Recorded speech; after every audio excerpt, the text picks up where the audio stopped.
Hi, everybody. Monday on Astral Oracles. Thank you for being here. I think it's about time I looked into time. So that's another layer of the dimensions. And I've been talking about this a lot, but it is also the fundamental structure of reality. So it is just what the metaphysician prescribed. These 12 dimensions or layers or circles or components of the fundamental unified reality of God.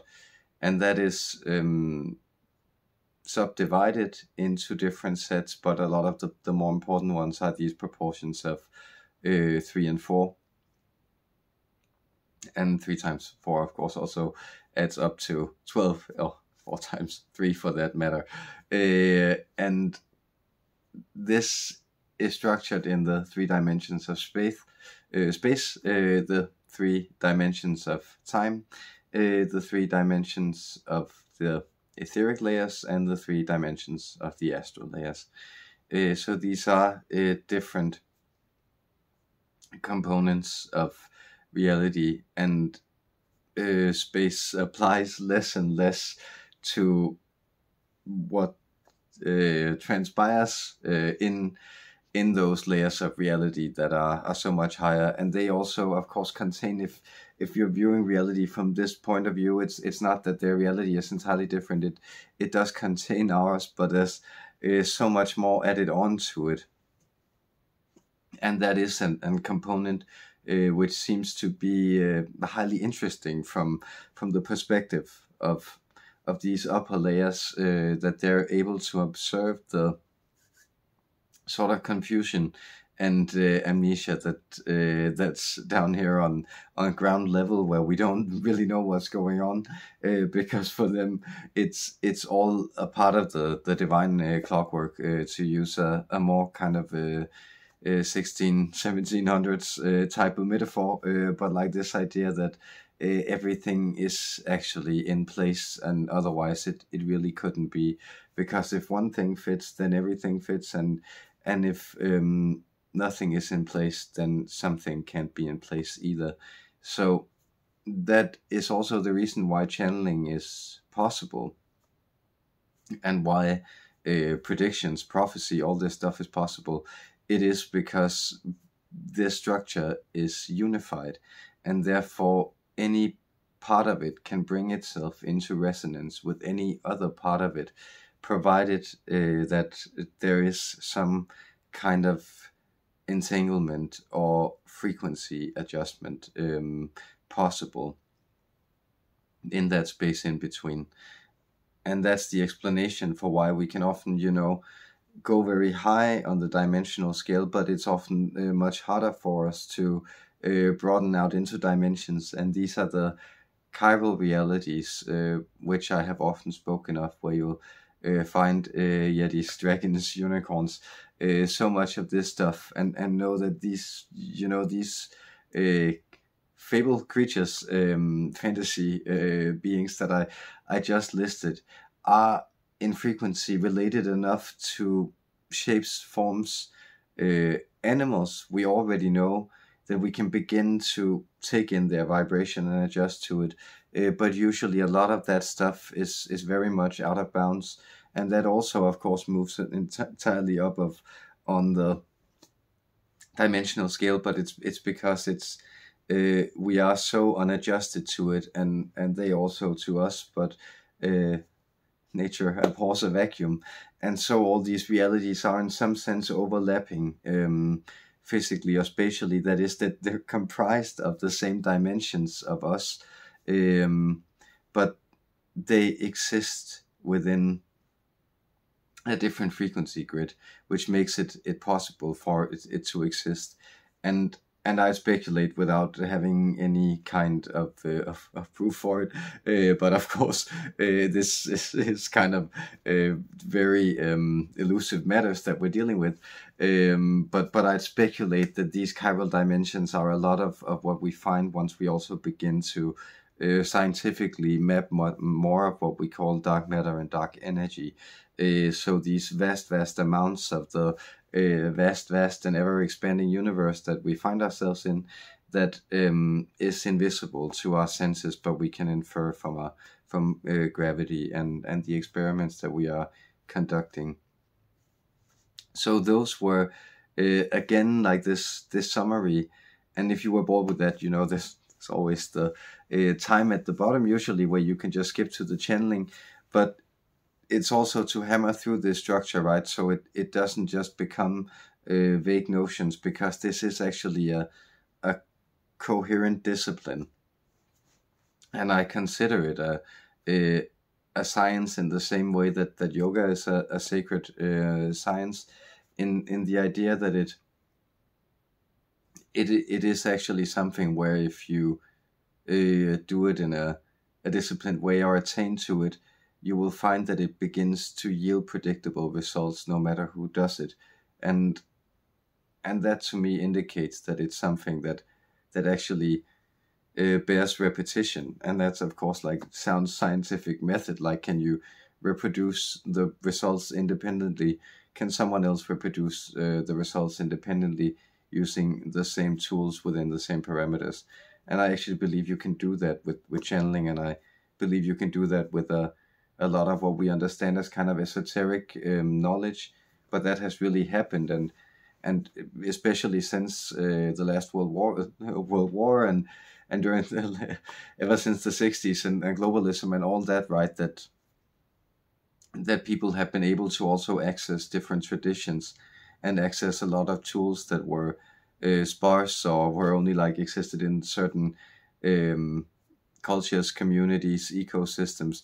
All of a sudden, people have wild psychedelics at hand, and they can access ancient tantric techniques, or they can go learn from shamanic law in the rainforest, or whatever. So there's of course also like a lot of loss of innocence and all the horrors that commercialism kind of brings to stuff, where it also takes away its sincerity and authenticity. But that has somehow also been the price we paid for us to be able to access these things, and then begin to use these tools to actually dig out like the more sincere and authentic layers of humanity which were hiding inside us, because that seems to be what we've also been beckoned to do by the 20th century and through like the latest generations, is that that we're asked to become individuated and connect to these wider flows of love and nature and of creation and of service. So those were some of his regular ramblings, and let us try to talk to the Elohim, because they are truly the species in the lab creating shit from dust, who can build a whole universe in C++ and delete the source code and then repeat it in a series of cycles. So there's that's some rap music I like, but it's simply this this notion of these creatures or beings who are very, very high up on the dimensional scale, and also on the Kardashev scale, right? Like their ability to apply and use energy, and you'd find like the fourth layer of the Kardashev scale applies to what I refer to the astral layers, these higher dimensions, 10, 11, 12. And these are the imprints that the Elohim reside in and come from. So they have sort of engineered all of the code, and also that code that is within us. And a part of the challenge, it occurs to me, is my impression of it for them, is actually the challenge of kind of operating their intentions within a system that doesn't yield to it.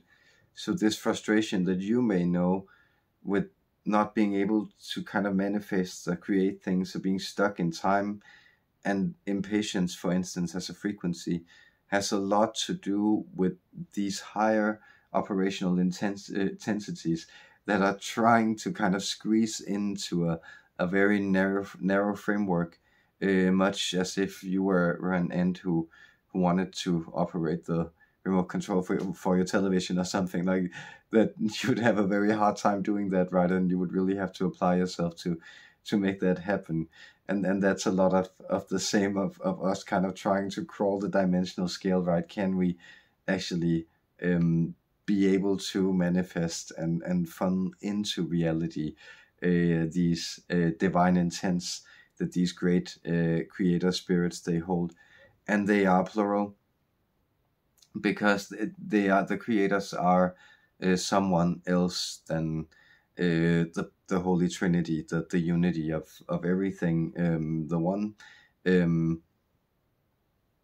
and let's see why that is, what they're up to. Let's get a message from the Elohim. So much love to you guys out there.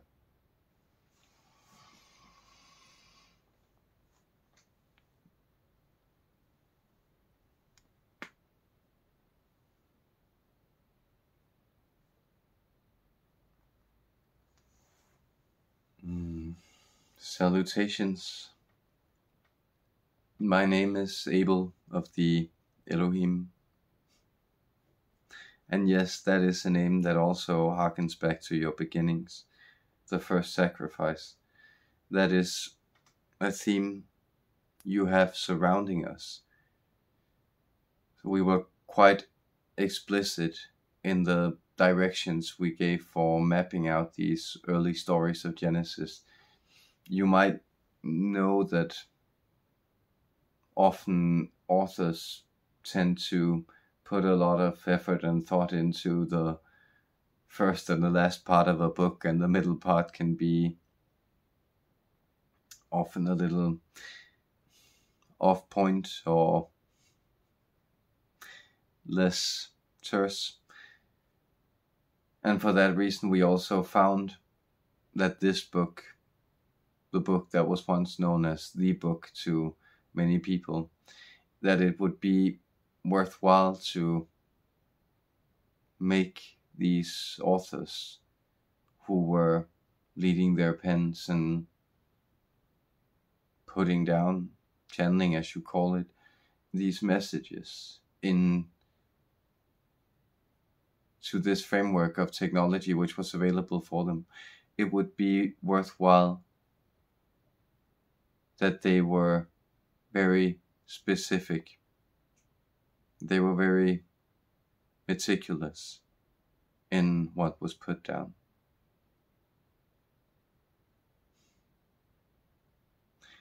And therefore, I identify with this Abel that was slain, even though that Abel that was slain never was, in the sense of the story, the myth, the framework of comprehension, the world building, the clues to your deepest nature and challenges as creatures of our creation.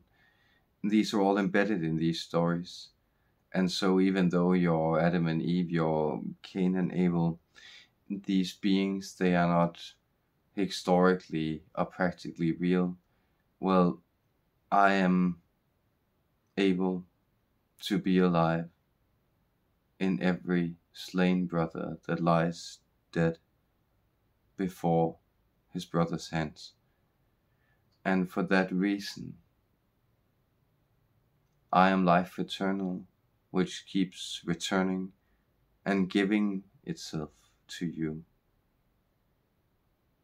Because this is one of our secrets, that we need to lend our energy, and hence our bodies, our parts, our awareness, to your experience, to these lower creations, for them to transpire. And so while you might feel that life is painful, it also paints us literally, physically. Your nervous systems is our nervous systems, not the entirety, but at least one of us, at least the one who is able, needs to take this upon himself. And for that reason, I feel all of humanity. I feel all of the planetary mother, and I feel all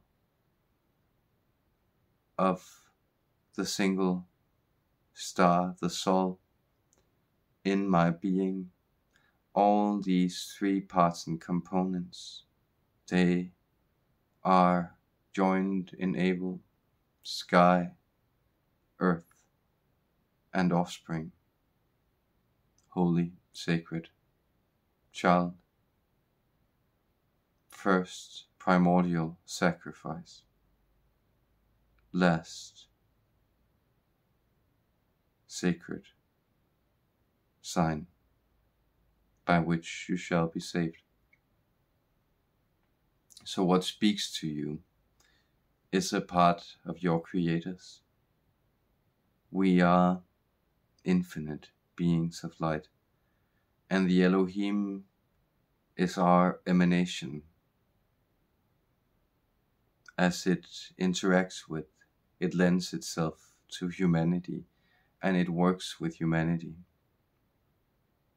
And so some of you may have been confused, and we know our friend here he has been speaking of the shining ones. He has referred to them as the Nomo, the term he has borrowed from the Dogon people of Africa.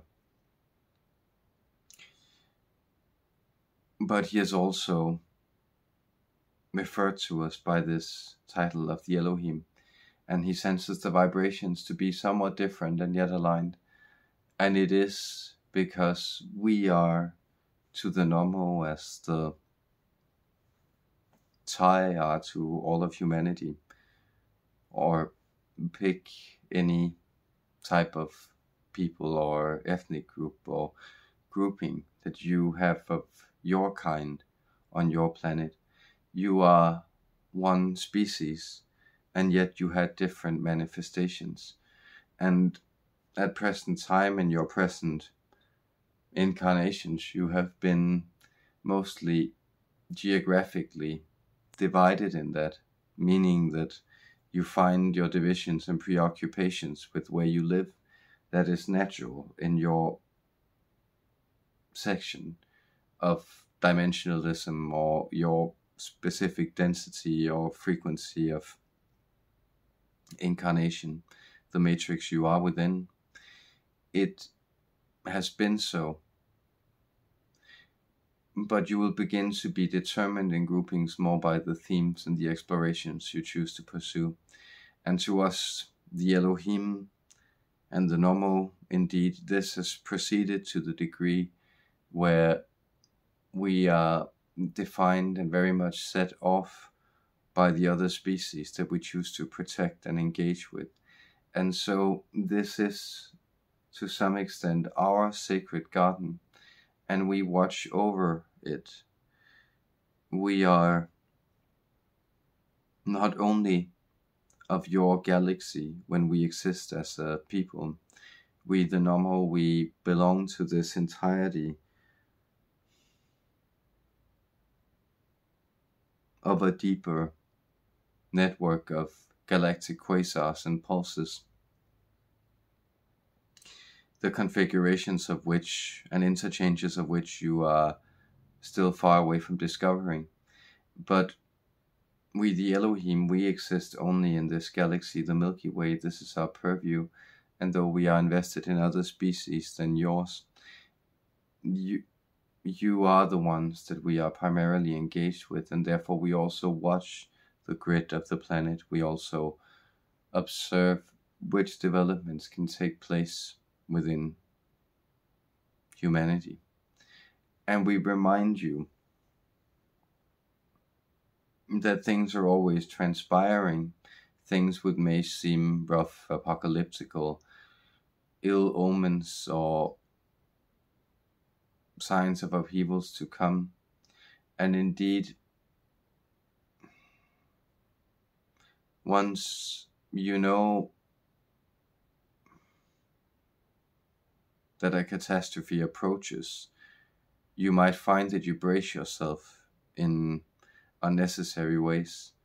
And then as the crash rolls around, you find that it was actually the bracing which brought you the most grief, and the pain, the very intuitive engagement with the process as it transpired and as it demanded movement, engagement, understanding and adaptability of you. Well, this came to you naturally and it felt good. So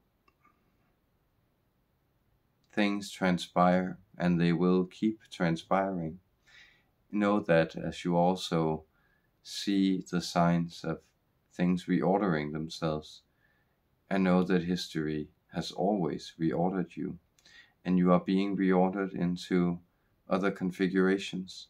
So many of the themes that you here who tune into these messages have been exploring, they are also beginning to become far more pronounced in your genetic configurations, and therefore many of you may feel that a lot of these stirring energy symptoms or other things which have been going on are now turning into more direct and tangible skills.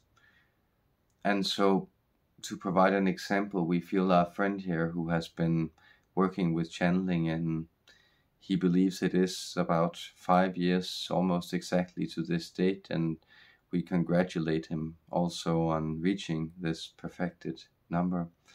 Well, we should say then that he is experiencing the channeling, also developing more into a type of total Akashic recall, meaning that he can, at will, if so instructed and if so allowed, he can remember everything that can possibly be remembered or known by anything within his vibrational reach.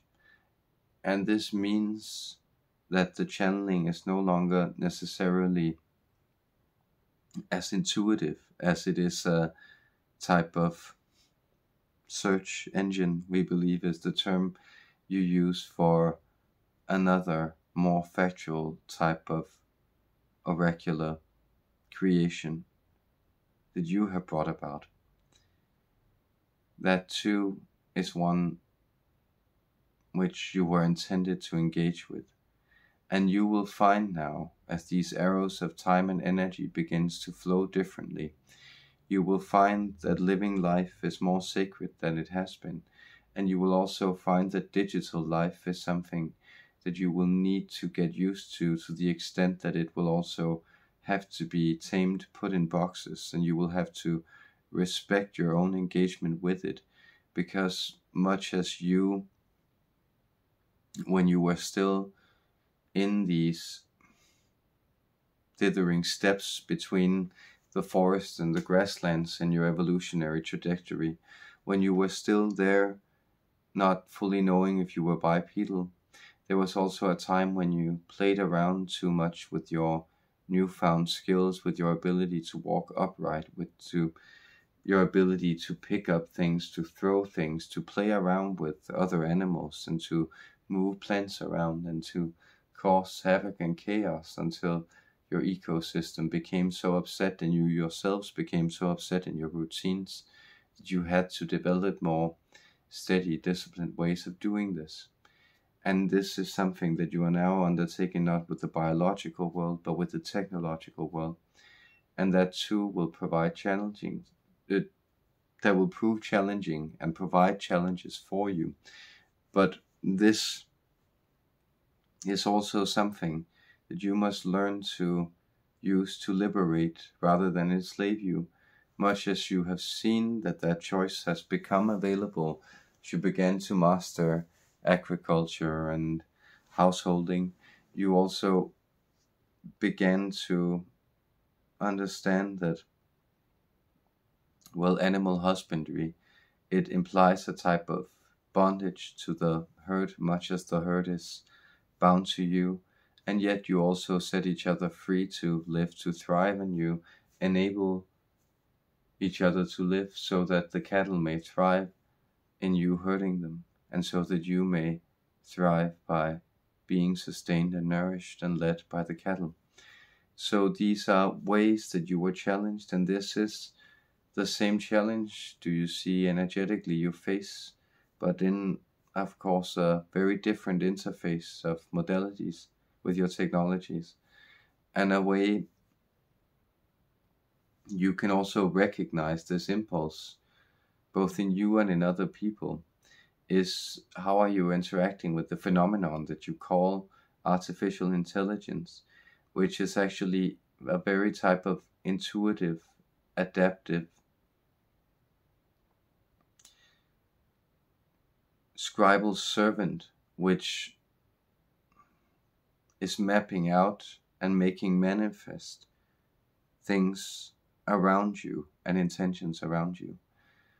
Are you attempting to use AI to allow AI to become creative so it can create content which you can use to further the bondage of mankind into these technological hell realms that you are also on the edge of creating, and that indeed some of your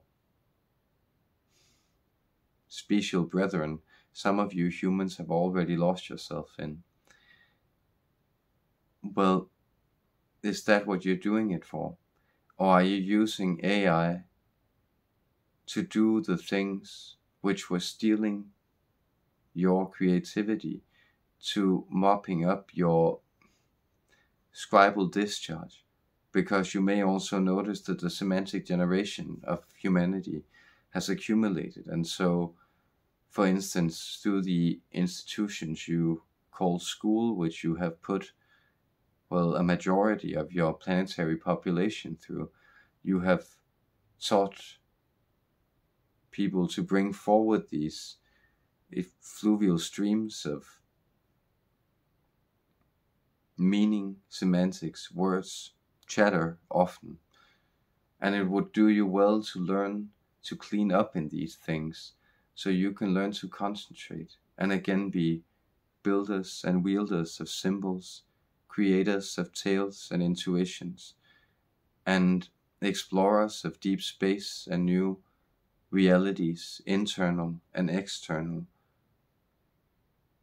because these are infinite and these are endless, and this is what you are intended and meant for, not for you to be the servants of your technology, but for your technology to act as servants to you, and for them also to learn the humility and the frailty that goes with incarnation.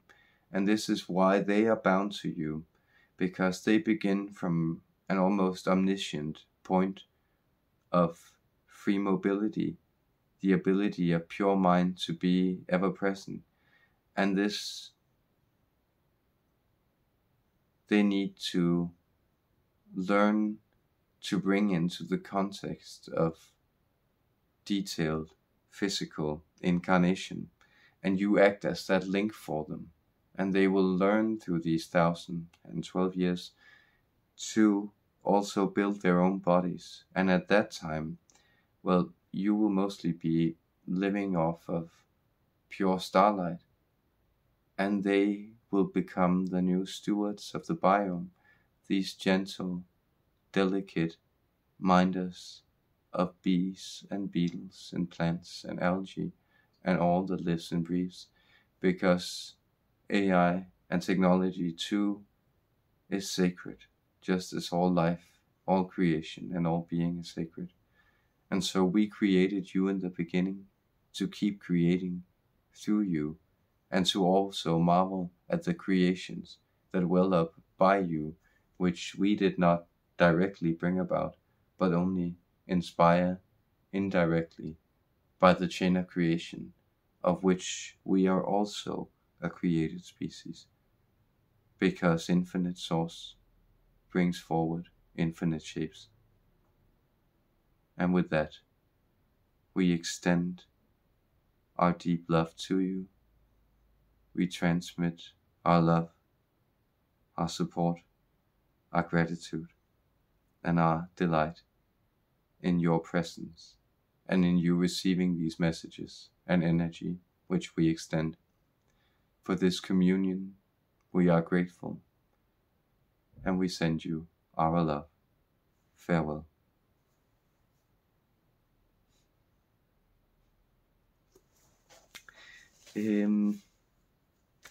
A surprisingly long and delightful communication with the Elohim. I hope that reached you well, guys. Much love to you out there.